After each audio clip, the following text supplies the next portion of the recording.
The day has finally arrived. I'm deep diving the most likely position that the Vikings will take at pick number 12, the cornerbacks. We'll talk about Sauce, Stingley, and a whole bunch more here on the Locked On Vikings podcast.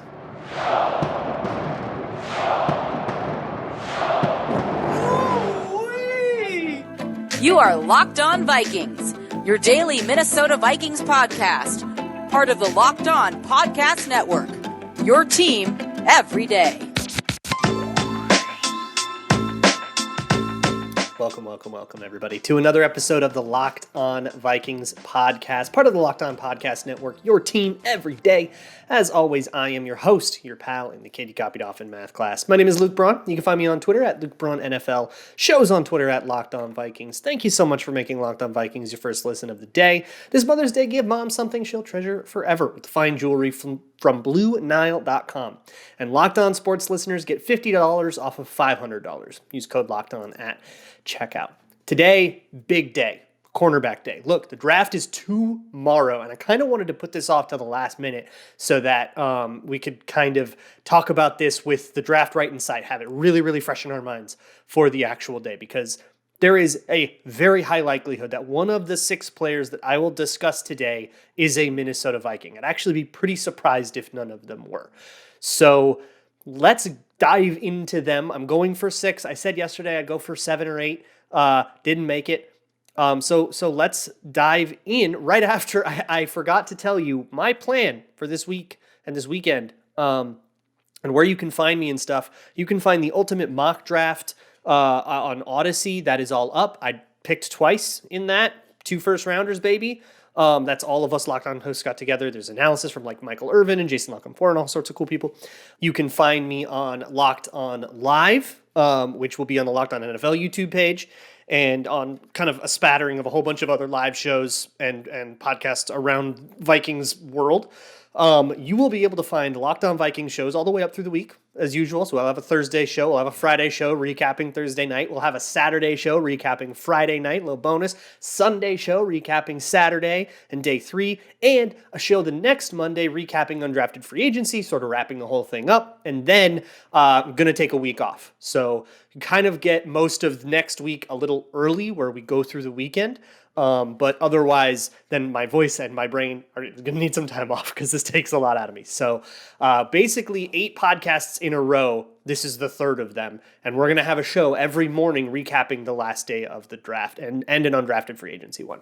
Okay, plugging, shilling, all out of the way. Let's talk about the corners. Today I am going over Sauce Gardner, Derek Stingley, obviously, Andrew Booth, Trent McDuffie, Kaiir Elam, and Kyler Gordon. I wanted to get into Roger McCreary and Kobe Bryant. Didn't get there. And I kind of want to deep dive these guys a little bit. So we have a little time. We can take our time and really talk about them. But the first one in Sauce Gardner is a pretty easy eval. It's just kind of like really plainly good. And that's why he's so popular, because there's just no mistaking him. There's nothing to overthink. There's just no flaw. Like, that is what everybody says. It's like this kind of almost jarringly boring tape where he just is really on everybody all the time.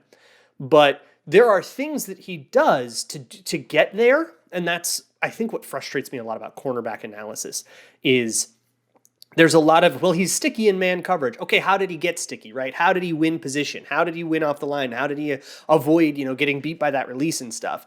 And I don't know.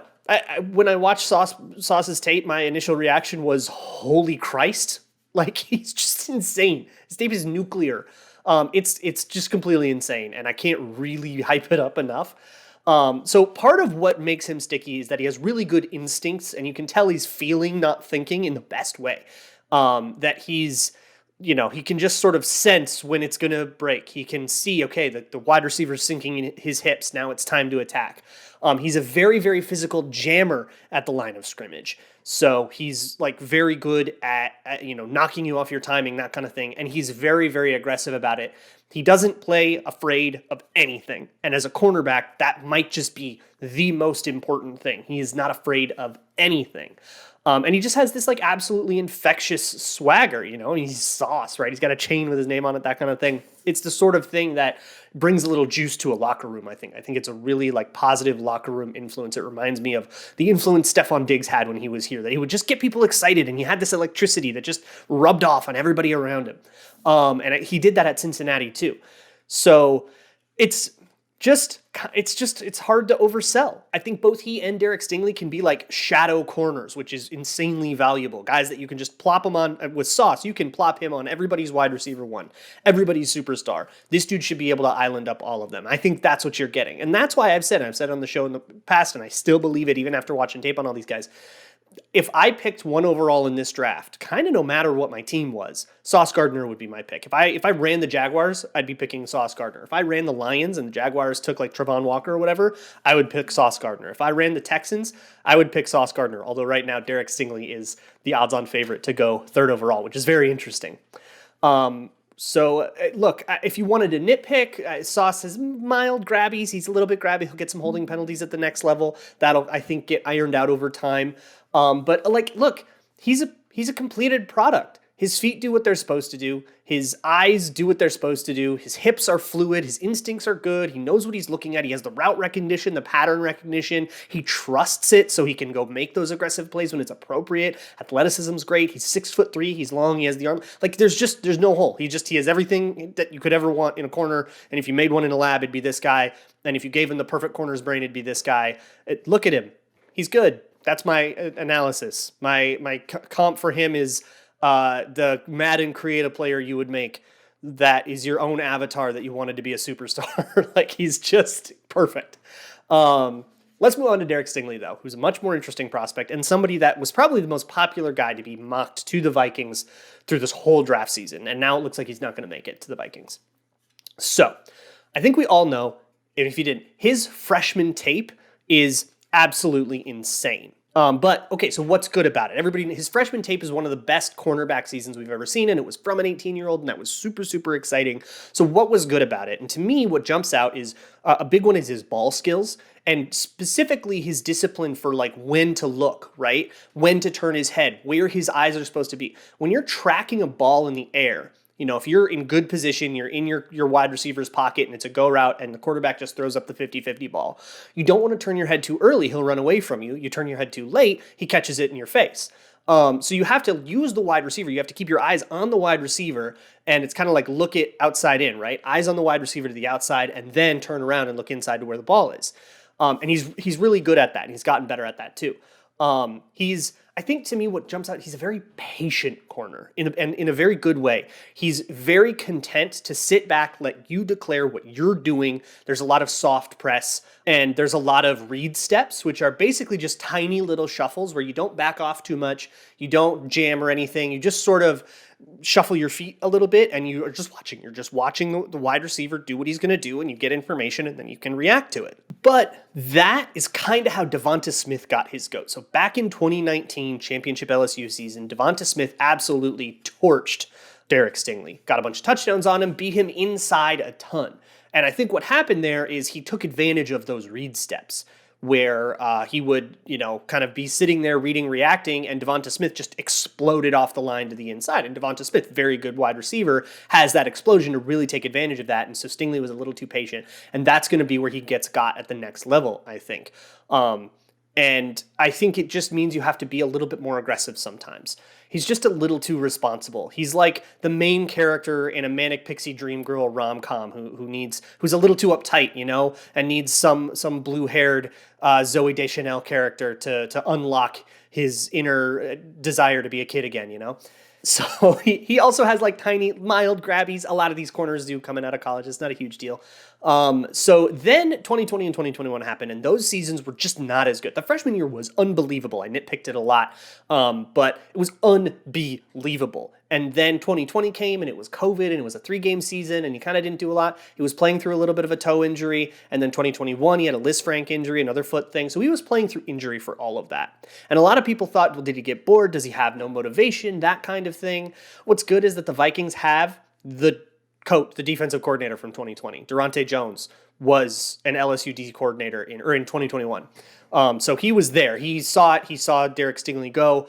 And so if anybody's going to know, it's him. He was right there. Great source of information. So I feel pretty good about their ability to discern that, but I'm not worried about his motivation. The dude played through an injury.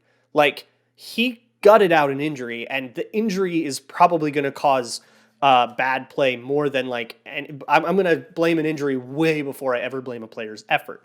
And it makes sense, right? If you have a hurt foot, you're not going to have your speed. And if you don't have your speed and the athleticism that Stingley has, where he has, he ran a 4.41 at his pro day, and he might not even be 100% at that. So that's the speed that he trusts. And the reason he can play as patiently as he does is because he can trust that speed. So he needs to, there's some ways to go here. He can keep playing that patient way. I don't think that turns into the best corner in the world, because NFL wide receivers are going to be able to do what Devonta Smith did to him. And I think with his smarts, with his know-how, I think he can survive that way until he gets better explosion and better instincts and better technique and stuff. And he just sort of polishes up to a pro level of play instead of a really good college player level of play. And I think he can survive that way. Or you can get him to try to play instinctively and try to sort of give him that dog mentality that Sauce Gardner has and play more feeling instead of thinking. That is a more difficult path with perhaps a better corner on the end of it. And so it kind of depends on where his coach wants to go with him. Do you want him to be this patient corner that might lose to some slant routes, but otherwise will be really good at manning a guy up? Or do you want him to maybe achieve another level of nirvana? But to do that, he's going to have to start playing on instincts before those instincts are developed. And you might have a period in the middle where he struggles a lot. And it kind of depends on kind of how your position coaches view him. So those are kind of the two main guys, and to be honest, I don't think either of them are going to make it out of the top 10, so you'd have to trade up for them. I would trade up for Sauce. I wouldn't trade up for Stingley, and that Sauce is the only guy I would trade up for in the cornerback room this year. So I got 4 more guys to talk about, and I really want to make sure I deep dive them and do them justice. But you know what you should do? You should do your mama justice. It is Mother's Day coming up, and what better time to mark Mother's Day than with something enduring? Classic diamond stud earrings, elegant tennis bracelets, birthstone pendants, so much more. You can find all of that stuff at BlueNile.com. This Mother's Day, give mom something she will be able to treasure forever. From BlueNile.com. And Locked On Vikings listeners get $50 off of $500. That is a podcast exclusive that's only good through Mother's Day. Use code LOCKEDON, that's code LOCKEDON, all one word, and plus every order is insured, ships free, and arrives in discreet packaging that won't give away what's inside. Shop stress-free and find your forever piece. Go to BlueNile.com today. Thanks again for making Locked On Vikings your first listen of the day. Make sure you check out the Ultimate Mock Draft. Just search Ultimate Mock Draft wherever you find your podcasts. Check out Locked On NFL on YouTube, where you can find me doing live stuff. And make sure you check in to Locked On Vikings on the weekend, because I'm going to be doing shows all weekend throughout the draft. Make sure that you guys are all covered. Let's move on. The next guy I want to talk to you about is Trent McDuffie out of Washington. He is the hardest eval for me, because playing at Washington did, I think, a number on his scouting tape. And it's just the way Washington plays. They use a very bail-heavy cover 3. And what bail is, it's press bail. So you line up in a press alignment, you get right up in the wide receiver's face, and then you immediately bail out. And the idea of it is that it gives you the ability to kind of disrupt timing. A lot of times that means they'll have to use a step or two to release if they see press. Also, if they see press, the quarterback might make a different read. You might get the ball to go elsewhere just by virtue of lining up in press, and that can be valuable. And then you bail out, and if you have good bail technique, you can bump and run, be right in the wide receiver's pocket, even though you didn't give yourself any cushion or any head start, so you didn't give yourself anything on an off coverage. You can kind of get the best of both worlds. You get the coverage ability of being an off coverage and the disruptive ability of lining up in press. They use that really, really, really heavily. And McDuffie is really, really, really good at it. His press technique is awesome. He explodes backwards off the line. He gets his hips turned really, really quickly, and he's like with you. He has a very frenetic vibe. He's a very tenacious looking corner. And honestly, I think he's his frame. He's a smaller corner, and that means he takes a lot of like littler steps. And I think that's a good thing too, because it gives you some agility, gives you more control over when you're going to plant and break and explode off.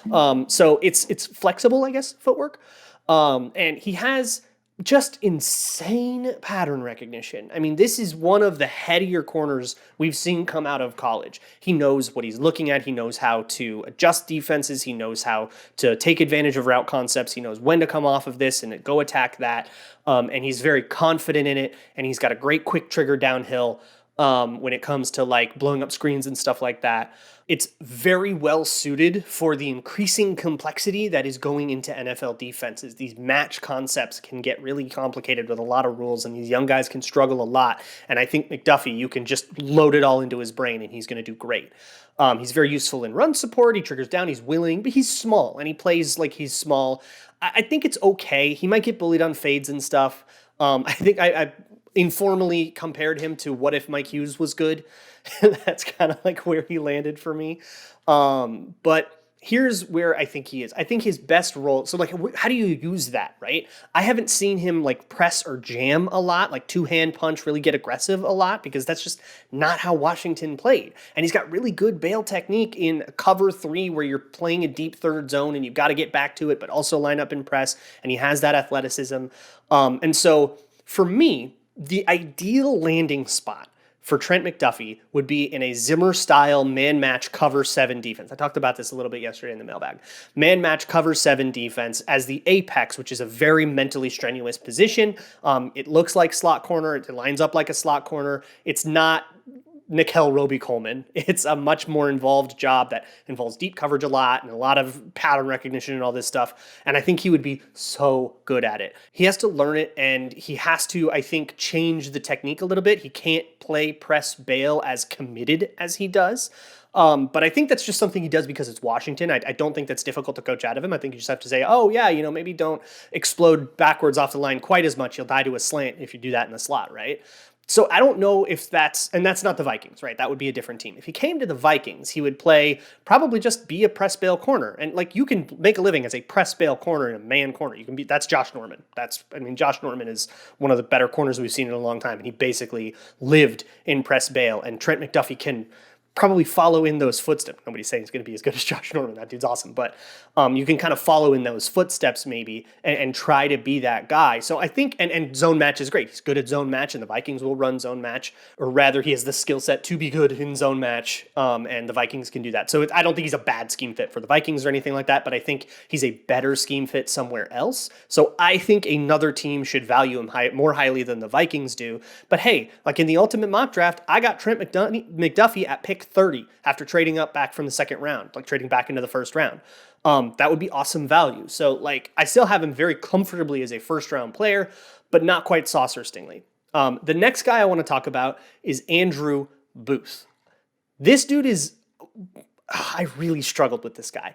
He's very boomer bust, and I went back and forth on him a lot. And I don't mean boomer bust in the way that Stingley is boomer bust, where, well, what if his foot never heals? But I think his foot is healed. Pro Day kind of shows us that. Or what if, he doesn't care about football? Like, where there's these kind of question marks that would totally sink him. Booth is boomer bust play to play. He's very YOLO. He's a reckless corner. Where he is jumping a lot of routes. He's very aggressive with how he positions himself. This isn't like Trevon Diggs, where he's jumping routes. It's sort of similar, but it's not Trevon Diggs. Trevon Diggs is backing off of routes and trying to intercept everything, and he's like playing zone and jumping. You can have Booth do that, and I think he actually has the mentality to kind of do that role. But it's more that he's very direct in terms of he wants to be tight to you and in an exploitable way. He's very aggressive with how he turns and runs and tries to like get sticky with you. And Stingley is patient. Andrew Booth is impatient. And I think even though he played at Clemson and he didn't exactly see the biggest slate of wide receivers at Clemson. He had like a Bill Kentoff winner when he played Pitt once. There are a few kind of scattered there throughout his tape, but mostly he ended up going up against lesser wide receivers. There's a competition level concern, despite being at Clemson, just because of who he happened to match up with. And those guys were unable to punish that aggression. NFL corners will be able to do it. So that's my chief concern with Andrew Booth. And here's the deal. Either you try to work that out of him and get him to play less confidently, and that could ruin him entirely because his confident mentality is who he is. This dude is an absolute dog. He's a street fighter. I said he has perfect cornerback brain. He has the exact mentality I want a corner to have. So if I'm going to try to get him to be less aggressive, I risk losing that, and I don't necessarily know if I want to do that. So I kind of want to take Booth as he is and just say, okay, I now have a corner who's really boom or bust, who might get fooled, might get run away from sometimes, but also might really, really frustrate guys and draw a 15-yard penalty, One habit I would want to get into him if I took him over and I was the DB coach is that he sits a little too far back in his back pedal, so his weight gets behind him and he actually has some trouble losing his balance. People have described his hips as stiff. I don't know if they are athletically. I think that it's that he loses his balance a little bit because he sits too far back in his back pedal. And that's something you can drill out over time. But for me, and I should probably mention, he has absolutely face-melting hustle plays. Like, this dude is all motor, and it rules. Like, I don't think he's the cornerback. I think he's my fifth cornerback, ranking-wise, but he's kind of my favorite because he's such a dog. And he's got all these crazy hustle plays where he's chasing down runners from across the field and taking angles like a free safety. He's got all these plays. He has this crazy downhill trigger. Like, if you're going to throw a swing pass his direction, he's got all these plays where he just blows up the wide receiver that's supposed to be blocking him and makes a TFL or makes the big tackle and stuff. He's very physical and he's got good man instincts and stuff. He's a good corner. He is a borderline first-round corner to me. It's just he's so reckless and aggressive, and you just have to decide how you want to handle that. If you want to try to work that out of him, know that you're risking him busting out entirely. And if you don't want to work that out of him, which I don't, you just got to know that he's going to give up some big plays, and that's just going to be who he is in the league. And you just kind of have to take that package as a whole and say it's still probably worth, I have him as a high second-round pick, and it's still probably worth that top 40 player. Absolutely no shade there. Before I move on to the last two guys I'm going to talk about, let me talk to you about Built Bar. Built Bar is absolutely delicious, best tasting protein bar on the planet. Some of these corners could use a Built Bar or two because some of these guys have really lean frames. That's one of the knocks on Sauce is that he's got a lean frame. I don't really care about it. But hey, maybe you could down a couple Built Bars. 17 grams of protein in one of these bad boys, just 4 grams of sugar, 130 calories. Great for a late night snack or a post-workout that won't knock you off your diet. And it tastes like a candy bar. They even have their Built Puffs, which taste like marshmallow covered in chocolate, like a cinnamon churro one that's really good. There's a key lime pie one that tastes like you're eating meringue covered in chocolate. It absolutely rules, and it's not going to knock you off the wagon. So head on over to Built.com, enter promo code LOCKED15, that's LOCKED15, and you can get 15% off of your order. That's promo code LOCKED15 at Built.com. So there's two more guys that I want to talk to you about. The first one is Kaiir Elam out of Florida. Today, I decided to make him my fourth cornerback over Booth. That is a decision I just made. So what I really like about Elam, and what really jumps out to me is he's very communicative. Watch him pre-snap. He is the one making the calls. He's the one calling out things to his teammates. He's the one communicating. And he's the outside corner. That's not common for outside corners. A lot of time that's the apex corner or the safety, or that's or that can be a linebacker. But it's the corner. He was running the defense. So that is a really, really good sign for me that he knows his routes. And I think he has good route recognition. And he has really good recovery. He has some habits. He does what's called opening the gate a little bit too early sometimes. And what that means is you're a corner and you're sitting there, you're in your kind of back pedal press, sort of hunched over posture. Opening the gate is when you stand up and turn your hips. And once you've stood up and turned your hips, the wide receiver kind of has control of you. And so you can't do that too early before their route break, right? You have to do that once they've committed. And if you do it too early, it can be a bad thing. But he has the athleticism and recovery to, Trey Waynes would do that too early all the time, but he was so gosh darn fast, he could get back and at least try to make a play on the ball, right? And his bad ball skills would come up then. And I think Elam has a similar thing where he can get away with some bad habits because he has good recovery. He has very sticky instincts. He's really aggressive about staying like tight to routes. I think he'd be super, super sick in a man match scheme, which is not what the Vikings will be running. They'll be running zone match, which is similar enough where I think he'd still be a really good fit. I really like Kaiir Elam as like a trade down target, as like if you're going to trade down like with the Chiefs, go down to like 30 or something, see if he's there, or even down to, the 20s.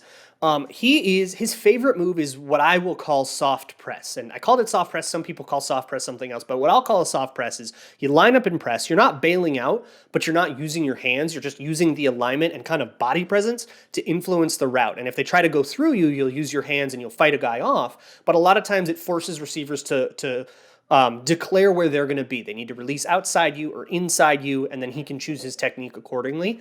There's a lot of coverages in quarters coverage, and quarters coverage applies to quarter, quarter, half, like what the Fangio style thing will do. So there are coverages in what I think the Vikings will run where you can really, really take advantage of that information. If he releases outside of me, I kind of know what the play is going to be. I know what I need to do. And especially when receivers would release outside of him from that soft press alignment, he was really good at just turning around, getting a hand on him, influencing them, or just using the hand to kind of stay tight to him. Not holding or anything, just hand like contacting him. That's totally legal. And then being able to turn around, make a play on the ball. He's really, really good at that. If you tried to release outside me and get a go ball down the sideline, that's like his favorite thing for you to do against him. And it comprised a lot of his targets and a lot of his pass breakups, and I believe even an interception or two. He does have, it's not easy to find. I don't think he does it very often, but he does have a jam where he can just punch you in the face, right? Or punch you right in the shoulders and really disrupt you and be more aggressive about it. And so that's also really exciting. Here's the reason he's probably closer to a late first, early second type. He has the grabbies, and he's got it bad. I talked about Sauce and Stingley have a little bit. He has it bad. He is going to get flagged if he does not fix this problem. This is something you have to address immediately in training camp. I'm not too worried about doing that, though. Like, put the boxing gloves on him, he'll be fine, right? Like, that's something you can absolutely drill out of a guy, and it has been drilled out of plenty of cornerbacks in the past. But also, I also can kind of feel like I solved this problem if I just ask him to use that jam more, and say, hey, you just punched that dude in the shoulders really well, and you didn't have to grab because you ruined his timing entirely. He couldn't release on you, and you could just stay in his pocket all day. Do that and just be that guy. And I think he has the instincts and the smarts to use that kind of aggression and to trust that he's using it, that he's deploying it at the right time and not be hesitant. I like Kaiir Elam's prospects to become the corner he's supposed to be. Like, of all of these sort of first-ish round guys that aren't super blue chip like Stingley and Sauce, he's the guy to me that feels like he's the most likely to realize who he is who he looks like he can be. And I think he's falling because he has the most glaring singular problem in the grabbies, in the holding penalty stuff that won't get called in college but will get called in the pros. But that's, I think, a really solvable problem, and everything else he's really, really set up to succeed. So I'd be very excited if they ended up with Kaiir Elam. I wouldn't take him. He's got too much assembly. I wouldn't take him at 12 or anything like that, but trade down late in the first round, and if he's still there, I would be very, very stoked to have him and to project him as cornerback one. Last guy I'm going to talk about is another Washington corner, Kyler Gordon. Kyler Gordon suffers from the same thing Trent McDuffie suffers from, where they play all this press bail and it's really hard to figure out who he is as a cornerback. But what we can see about Gordon, I like his route recognition. He's very good at planting a foot and driving forward. I noticed that was very smooth. And some people don't like that and say that he's a little clunky about it. I didn't see those reps. What I saw was somebody that made it look very effortless and was able to really get going downhill quickly. And that's really helpful because when you're backpedaling off into a route, say it's a comeback or a curl or something like that, if you go too early, you die to a double move, right? If you go too late, they catch a 12-yard curl in front of you and you're Cameron Dantzler, which is what happened like all year for the last 2 years to all of our corners, right? So you have to make sure you time that right. And it's a lot easier to time that right when you know that stopping your back pedal, planting a foot, and driving onto the guy is something that you can do very quickly. You can sort of commit more to that back pedal without giving up the ability to go drive on a curl route and break it up or, make a play on it, right? I think he relatively knows what he's looking at. I think it's a little bit instinctive, and I don't know, he feels it, but he doesn't know it, maybe is the way to put that. And so he can get fooled by that kind of stuff. And The reason he's last on this list, and I've got him as a second rounder, and he's the only one I have as like, I am absolutely sure this guy is a second rounder, and if he goes in the first, it's a mistake. He's the only guy in that list that I think that about. And the reason is because he just has a lot of little things. And he doesn't have one singular glaring issue like Kaiir Elam has. But his tackling's a little bit wonky. He kind of likes to dive for the ankles and he's not wrapping up. And that seems like it has to be built from scratch. He's got some hip fluidity that isn't quite perfect. Sometimes he'll bite too much on a route and it's a little perfect. And none of these things are glaring, but they add up in totality. And that tells me he's a second round guy. To me, he is out of the box CB2. He just can come in, start right away, and be CB2. I don't want to have him, shadow everybody's best corner, but I think he can be second corner on the other side of the formation. And eventually, if he cleans up this or that, or he gets rid of some of his problems, maybe gets better at tackling, he can eventually become CB1. So I'm still very excited about him in the first couple of days. He can become a starter. He just isn't there right now. And that's okay. That's still a second round pick, top 50 guy. Plenty happy with him. Would take him at 46 easily if we didn't take a corner in the first. So that's the 6. I wanted to get into Roger McCreary and Kobe Bryant. I think both those guys can be contributors early. But these are the 6 to me that check the box. The Vikings need a starting caliber corner. These are your 6, I think, inarguably starting caliber corners that can come right onto the field and contribute, or at the very least compete with Cameron Dantzler and give him a run for his money, right? And potentially improve on that or rotate with him or something like that. These are guys that immediately affect the group, that don't need a year to develop, that don't need time to figure it out. If you play them right and if you need it, they can be your guy immediately. And if you want to, with guys like Booth or McDuffie, you can sort of put him in the slow cooker a little bit and teach him something new, and it's going to ruin him for a little bit, but it'll be worth it on the other end. You can if you want, but you don't have to, and that's the value. So if the Vikings don't come away with one of these 6 players, I will be very disappointed. I think they kind of have to, and I think it's very, very likely that they will. So again, tomorrow, we'll put up a show in the morning tomorrow that is like a cram session, sort of a review for everything we've talked about over the last month or so. Tomorrow night, when the pick actually happens, you'll find me on a bunch of live stuff. I'll be tweeting about it. Check it out at Luke Braun NFL. Friday morning show, we'll go over round 1. Saturday morning show, we'll go over day 2. And Sunday morning show, we'll go over day 3. Monday morning show, we'll go over the undrafted class and recap the whole thing. So that's the plan for all of this. I am super excited to get into it with you guys. I will see you all tomorrow. And as always, Skol.